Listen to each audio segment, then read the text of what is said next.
Released by Namco back in 1980, Pac-Man is an arcade game that, look, we all know who and what the hell Pac-Man is, right? I know him, you know him, my parents know him, my grandmother knows him. Shit, there's probably even some Amish folk that have at least heard the name Pac-Man. Hey, so you know Pac-Man? Yeah, of course I know him because everybody fucking knows about Pac-Man! What is there to say that hasn't already been said? It's Pac-Man. You eat the dots in the maze to clear the stage while avoiding ghosts. You can snag some fruit that occasionally spawns in the center of the maze for some extra points, and you can snag even more points by gobbling up all of the ghosts after touching a power pellet for a brief time. Up to 3,000 points if you manage to eat all 4 ghosts on a single pellet. Speaking of the ghosts, they all chase Pac-Man in a different way.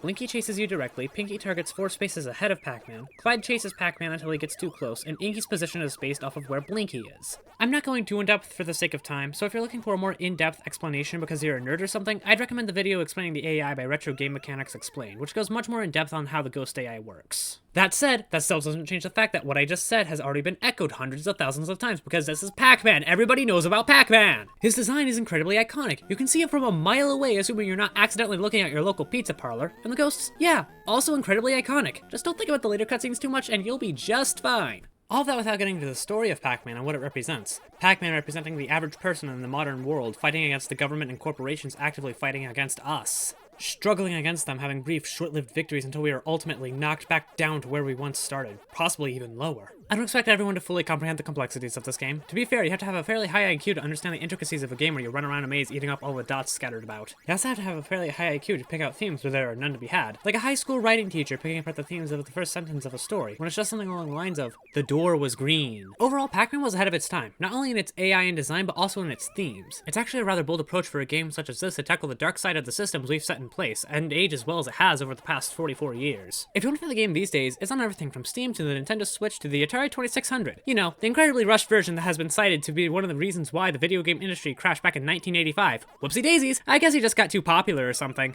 Happy April Fools. Go prank some people.